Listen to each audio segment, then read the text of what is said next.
I said a swear.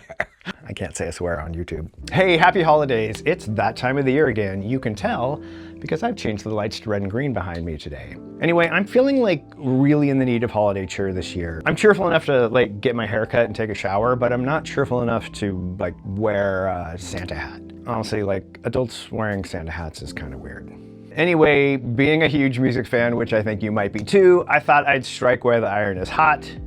I guess the iron is cold because it's winter, but I put together a list of what I would consider the absolute must-have tracks of the season. Some you'll know, but because I like to be a little difficult, some of them you probably have never heard of. But don't worry, Mariah Carey, All I Want for Christmas Is You is on the list, so don't panic.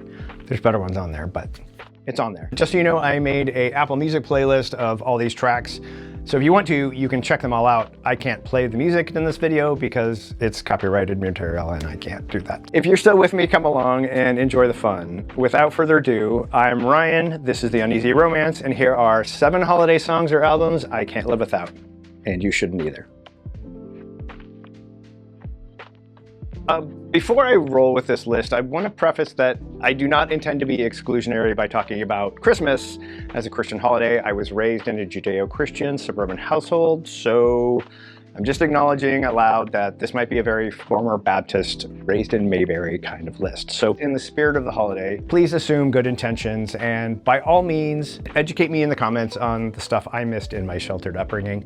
I would actually love to broaden my musical horizons. So my list is kind of over the whole historical map, but starting with some classics, it's Louis Armstrong, Baby It's Cold Outside. Okay. I swore there was a version of this song with Ella Fitzgerald singing with Louis Armstrong, but apparently Ella Fitzgerald's version was with Louis Jordan and Louis Armstrong's version was with Velma Middleton. So apparently I'm getting old and I conflated the two.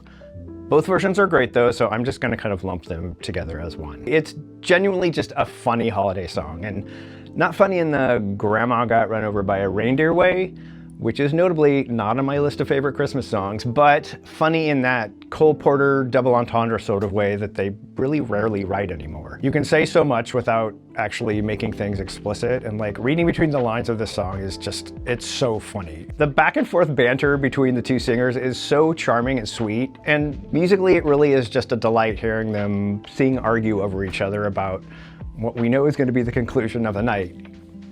Also, side note, I really hate the cold, so I get it. I'd stay with that guy too.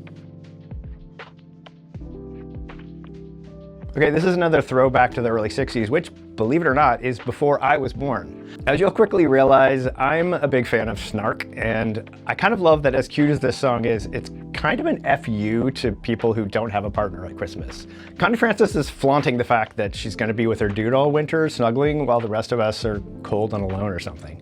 It's kind of a dick move.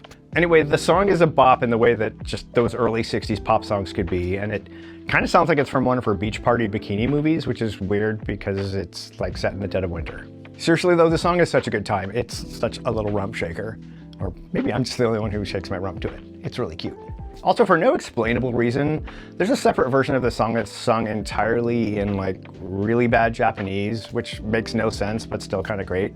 I speak a little Japanese and I kind of love hearing other people speak it poorly. I probably speak it poorly. Okay, next up is Christmas Wrapping by the Waitresses. This song pulls off the impossible by creating a Christmas song that is sassy, funny, and sweet, all within the same 3.5 minutes. What starts as a diatribe against the holidays, literally the first line is bah humbug, follows the lead singer's journey of missed connections with some hot guy she met at a ski lodge a year prior. And I just realized that this is kind of a different version of the Connie Francis song, which talks about meeting a guy in a ski lodge. Oh my God, I just figured that out. That's so weird. I've never met anyone in a ski lodge. Who knew? The song is frankly hilarious, as our couple just cannot find a way to connect, and I won't spoil the end of the song, but you know, it's a very sweet and funny ending.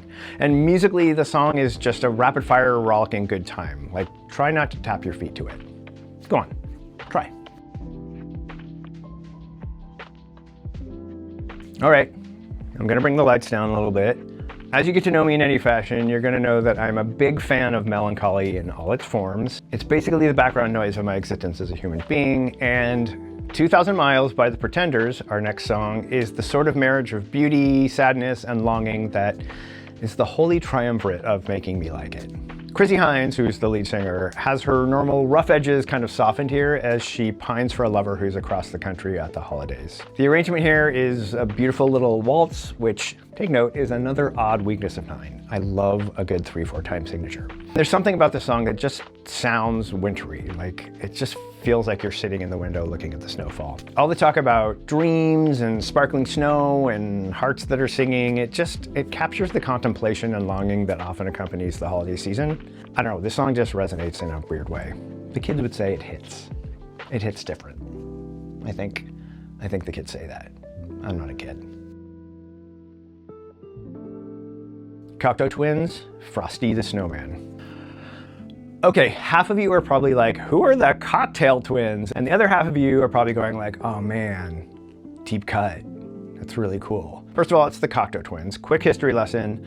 Cocteau twins were a dreamy gothy art band from the late 80s and early 90s who are in my veins. I love them so much. You might know their album, Heaven or Las Vegas, which is a great place to start if you want to check out their vibe. Honestly, it's such a beautiful album.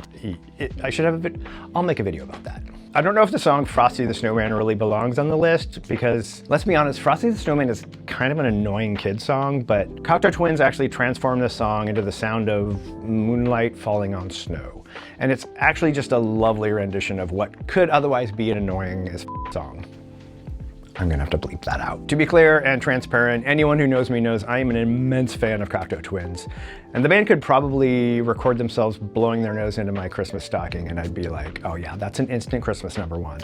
So take it with a grain of salt. This track was on a CD-only UK Christmas EP late in the Cocteau Twins' career, and it only appeared on vinyl as a red US jukebox single, so it's really hard to get on vinyl. If you have an extra copy of that lying around, seriously call me. Christmas is coming. Before I get to the back half of the list, I do want to bring up some honorable mentions that I would be remiss if I didn't mention. Like the Vince Guaraldi Trio's Charlie Brown Christmas album. Like, it's not Christmas without this album for me. Like, it's what I put on every year when I decorate my tree. Even though it's not like that fun, it just sounds like Christmas to me. Erasure has a really beautiful Christmas album called Snow Globe. It's a lot more fun than you'd think. There's a Phil Spector Christmas album that doesn't sound like something that would work, but it's an absolute corker of a Christmas album. It's so fun. Wall of Sound meets Christmas. You wouldn't think it would work. Low has a really unconventional Christmas album, but it's great. Kylie Minogue, yes, that Kylie, has a banger of a Christmas album, and she actually covers a lot of the favorite tracks from this list, so that bodes really well. Honestly, it's really good. I need to shout out Do They Know It's Christmas by Band Aid. Even though it's a little self-righteous, like that's a pretty good Christmas song. There's also too many mentioned, but I'd be sad if I didn't at least shout out the ones above. All right, let's just get this one out of the way. Mariah Carey, All I Want for Christmas Is You. Look, I don't even care about Mariah Carey that much. I can name like 3 songs she did, and I never watched Glitter. She's just not really my jam, even though I'm sure she's a very nice person. But the song, come on. You just can't be in a bad mood when this song comes on at the mall. I mean, I guess you can because you're at a mall, and I can because I can be in a bad mood to anything, but it's pretty damn cute, and it's definitely screams holiday to me, which, like, she kind of does scream in her song, so I guess that's appropriate. My penultimate choice, that means second to last, vocabulary word. And also going back to the classics is David Bowie and Bing Crosby's A Little Drummer Boy.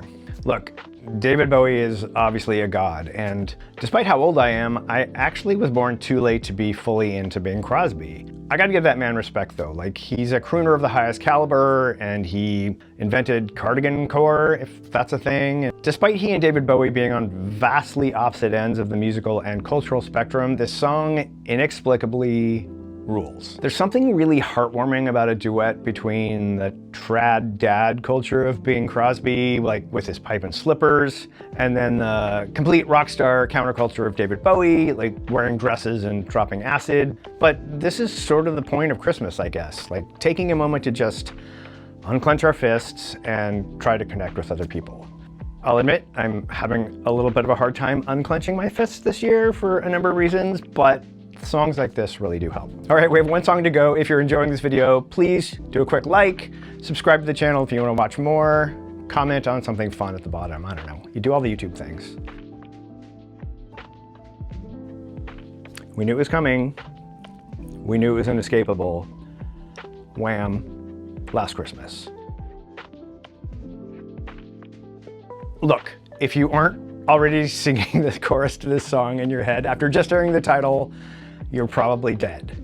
Last Christmas, just in case you haven't heard it, is a near-perfect pop song about celebrating the spirit of the holiday by giving a big F you to your ex for hurting your feelings the year before. George Michael should probably get a therapist, whatever. George Michael has passed away, sadly. But joking aside though, this song is a prime example of George Michael's formidable powers as a songwriter, and was written while everyone was still writing off Wham as a pretty boy pinup band with no talent. I demand justice for Wham. Justice for Wham. By the way, this song actually would have been Wham's 5th #1 UK single of that calendar year. Like, all of the singles from this album went straight to #1. This one would have as well, but Do They Know It's Christmas, which I talked about before, came out the exact same day, and then we all know how that went. I love Do They Know It's Christmas, but be honest, if Last Christmas and Do They Know It's Christmas were in a round of marry, kill, you know you'd at least marry Last Christmas. Tell me I'm wrong. This track is also one of the rare Christmas songs that's so damn good, it doesn't even need to be the holiday to enjoy it. It's like gingerbread. Like, it's for the holiday, but you can have a gingerbread cookie in July and be like, oh yeah, man, gingerbread's dank. Like, it's year round. It's always good. I will never tire of this song, Famous Last Words, and Christmas isn't Christmas without me hearing it on repeat. Last Christmas. Okay, you've been very patient listening to my list of however many songs this was. I kind of lost track. I thought it was 7, but it might be more. I'm not very good at counting, apparently. Anyway, what I would love to know is what holiday songs you love. Everybody's got some favorites. I know some that my friends are like, I can't believe you didn't say that one. Anyway, I hope you all have a really great holiday, whether you want to spend it alone or with friends or with family, or you don't celebrate or you do celebrate. Whatever this season means to you, I hope you have a really great time doing it. As always, I appreciate you sticking through to the end of the video. I'll see you in the next one. I'm Ryan, and this has been The Uneasy Romance. All right, I'm done.